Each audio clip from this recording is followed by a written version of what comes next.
गरीबदास जी को परमात्मा ने प्रथम मंत्र दिया और जलपान वो कराए, दूध पान करा दिया। प्रथम मंत्र में ऐसे ही किया जाता है। दास भी जब से मंत्र देने लगा है, मेरे गुरुदेव भी ऐसे ही करते थे। प्रथम मंत्र के साथ आपको वचनामृत दिया जाता है, वचन से शुद्ध करके, और साथ में मिश्री दी जाती है ये, और मंत्र दिया जाता है ऐसे पेय पदार्थ के साथ। इसको पान परवाना के। अब उस प्रसंग पर आते हैं जहां हमने शुरू करना था। तो क्रोथा आश्रम जो है, क्रोथा गांव है एक, जिला रोहतक के अंदर, रोहतक झज्जर रोड पे, और वहां गरीबदास जी का मूल गांव था, धनखड़ गोत्र उनका। और वो किसान यानी जाट किसान उस घर में जन्म था उनका। उनके जो पिताजी थे वो गांव छुडानी में ब्याहे थे, यानी गरीबदास जी के नानके थे वो छुडानी में। और गरीबदास जी की माता का कोई भाई नहीं था, जिस कारण से गरीबदास जी के पूज्य पिताजी श्री बलराम जी नाम था उनका, धनखड़, और वो अपने ससुराल में घर जमाई रहने लगे थे। वहाँ जमीन बहुत घनी थी, आज के 1400 एकड़ जमीन, उस समय के 2500 बीघा, वो बीघा दूसरा होता था। तो इतनी जमीन संपत्ति थी, तो वहां रहने लगे। वहां जाने के बाद, छुडानी में जाने के बाद 12 वर्ष के उपरांत गरीबदास जी का जन्म हुआ था। और गरीबदास जी आजीवन वहीं रहे, उनकी संतति है। आज भी आधा गांव लगभग धनखड़ गोत्र से है, छुडानी, जिला झज्जर, हरियाणा। तो गरीबदास जी का ज्यादा आना जाना क्रोथा गांव में ही रहा, क्योंकि भाईचारा वहीं था।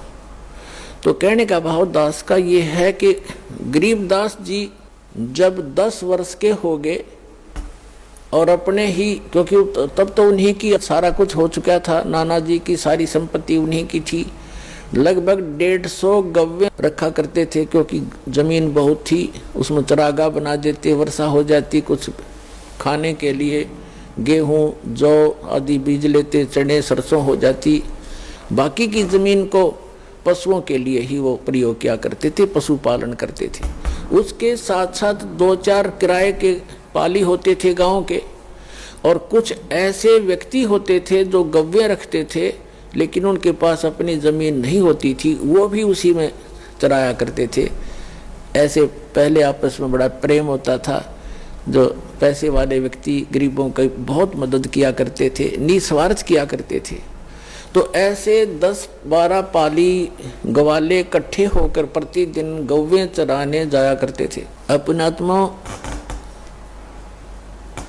ये वो शुभ दिन है द्वादशी का, जो आप और हम ये त्योहार मनाने जा रहे हैं। हमारे संतों के ये त्योहार हैं, और ये वो अनमोल त्योहार हैं कि जिस भगवान के लिए हम भटक रहे हैं। राजाओं ने राज त्याग दिए, ऋषि महर्षियों ने शरीर गाल दिए तपस्याएं करके, लेकिन इस काल भगवान ने रास्ता ठीक नहीं दिया उनको। और भगवान रास्ता देने आए, सही विधि बताने आए, तो हमने स्वीकार नहीं किया अपनी अबोधता के कारण। फाल्गुन सुदी यानी फाल्गुन मास की चांदनी द्वादशी दिन के 10 बजे, जैसे आजकल आप देख रहे हो बाहर धूप खूब हो जाती है, तो गव्वें चल रही थी।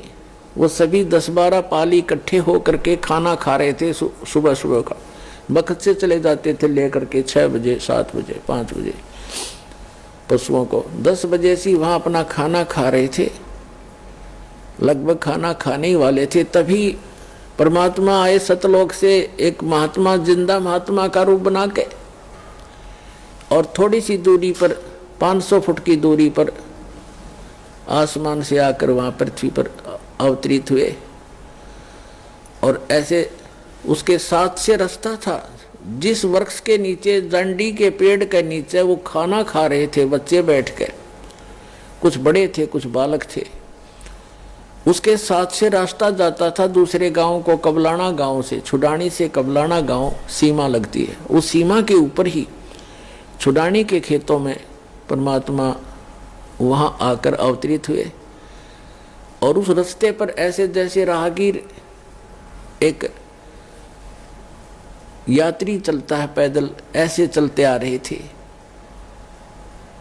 उन पालियों ने देखा कि महाराज जी आगे हैं, महात्मा जी, और प्रणाम किया। सभी ने राम राम कहा, परमात्मा ने भी राम राम का उत्तर दिया।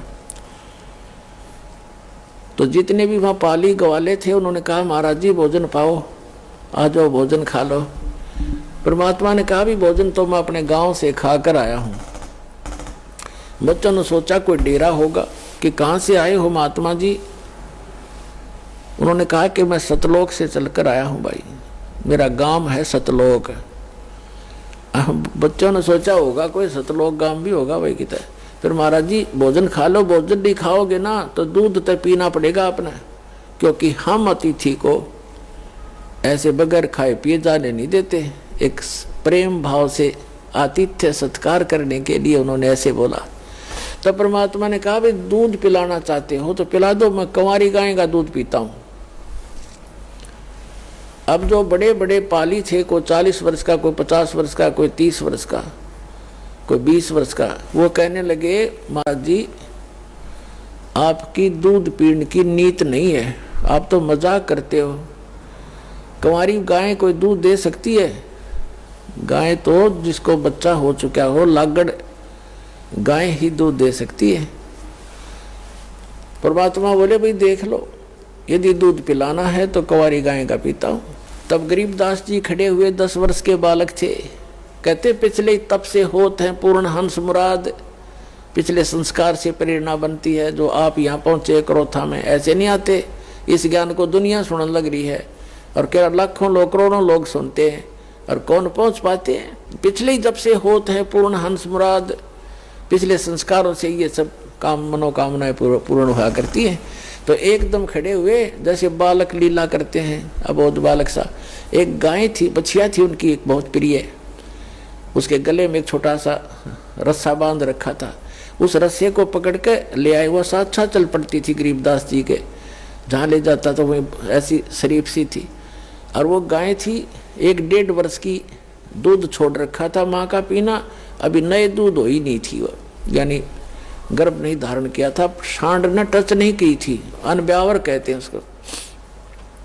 वेदों में ऋग्वेद मंडल नंबर 9 सूक्त नंबर 1 मंत्र 9 में यही स्पष्टीकरण दिया है कि जब वो परमात्मा आता है तो कंवारी अभियदन्या धेनु शृणंती, मतलब कंवारी गाय से उसकी परिवर्ष की लीला होती है और कंवारी गाय का दूध पीता। तो गरीबदास जी ने कहा देखो महाराज जी, इसका बालक तो बच्चा तो है नहीं कोई, हैं छोटे छोटे थन सतन है इसके, यह दूध कैसे देगी। तो परमात्मा ने कहा, खड़े वह बछिया खड़ी थी और ऐसे थपकी मारी, लंबे लंबे सतन हो गए। और कहा परमात्मा ने कि कोई सफ़ेद कोई पात्र लाओ साफ।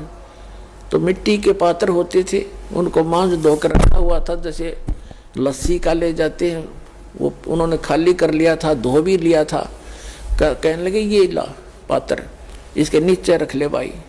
गरीबदास जी नीचे बैठ गए, कबीर परमात्मा ने कमर पर थपथपी लगा दिया, आशीर्वाद दिया बछिया को। लंबे लंबे सतन हो गए नो, 3-3, 4-4 इंच के, और दूध की धार बंद गई और वो पात्र भर गया, फिर बंद हो गई अपने आप। पुणात्मा गरीबदास जी ने वो सारा का सारा दूध परमेश्वर को दे दिया। परमेश्वर ने थोड़ा सा पिया और फिर कहा ले बच्चों पी लो, ये अमृत है, इस लोक से नहीं, ये मेरे सतलोक से आया है। लेकिन जो बड़े अपना अपना बुद्धिमान मानने थे, अकलबंद मानने थे, वह कहने लगे हम ना पीवा, पाप का दूध है। तंत्र जंतर मंत्र करके कुंवारी बछिया का निकाल दिया, हम ना पीवा कुंवारी बछिया का दूध, ये तो पाप का दूध है। और तेरी जात का पता नहीं तो कौन सी जात का है, तेरा जूठा कदे भी ना पीवा मैं। तब गरीबदास जी ने कहा 10 वर्ष के बालक ने, ला मुझे दो भगवान, आपका अमृत कब कब प्राप्त हो हमें। तो पुण्यात्माओं ये कहते हैं पालने में पूत के पैर पहचान हो जाती है, बचपन से ही उसमें कुछ ऐसे विलक्षण गुण होते हैं जो पुण्यात्मा होती हैं। ऐसी पुण्यात्माओं को परमात्मा आकर मिलते, उसका विधान है ऋग्वेद मंडल नंबर 9 सूक्त नंबर 86 मंत्र 26 और 27 में, ऋग्वेद मंडल नंबर 9 सूक्त मंत्र 82 मंत्र 1, 2, 3 में, ऋग्वेद मंडल नंबर 9 सूक्त 20 के मंत्र 1 में, ऋग्वेद मंडल नंबर 9 सूक्त 54 के मंत्र 3 में, ऋग्वेद मंडल नंबर 9 सूक्त 94 के मंत्र 1 में, ऋग्वेद मंडल नंबर 9 सूक्त 95 के मंत्र 2 में, ऋग्वेद मंडल नंबर 9 सूक्त 1 मंत्र 9 में, ऋग्वेद मंडल नंबर 9 सूक्त 96 के मंत्र 16 से लेकर 20 में यही प्रमाणित किया है कि वो परमात्मा ऊपर के लोक में रहता है, सह शरीर है, नर आकार है, सिंहासन की तरह राजा की तरह सिंहासन पर विराजमान है, वहां से गति करके आता है, सह शरीर आता है, अच्छी आत्माओं को मिलता है, उनको उपदेश देता है, ज्ञान देता है, सत्य भक्ति बताता है, और यहाँ कवियों की तरह आचरण करता हुआ घूमता है, वाणी के द्वारा अपना महिमा गाता है, लोकोक्तियों के माध्यम से, दोहों के माध्यम से, जिस कारण से एक प्रसिद्ध कवियों में से भी एक प्रसिद्ध कवि का की उपमा उपाधि भी प्राप्त करता है, लेकिन वो होता है भगवान। ये निष्कर्ष है चारों वेदों का। तो पुण्यात्माओं, उसी विधान अनुसार वो परमात्मा वहां आए, गरीबदास जी से फिर ज्ञान सुनाने लगे। वो उन अच्छी आत्माओं में से एक थे, वो महापुरुष आदरणीय गरीबदास साहिब जी, जो छुड़ानी के बालू में जन्मे थे, और वहां आकर के परमात्मा ने उनको सतज्ञान दे दिया।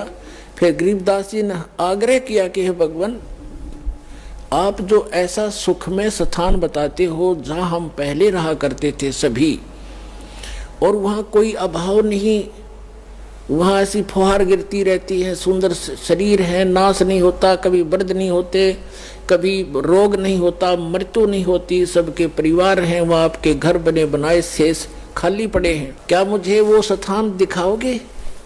परमात्मा तो अपना गवाह बनाने के लिए आते ही है कि मेरा गवाह बने, दुनिया को बताएगा। फिर छाती ठोक के गरीबदास जी को परमात्मा ने प्रथम मंत्र दिया और जल पान वो कराए, दूध पान करा दिया।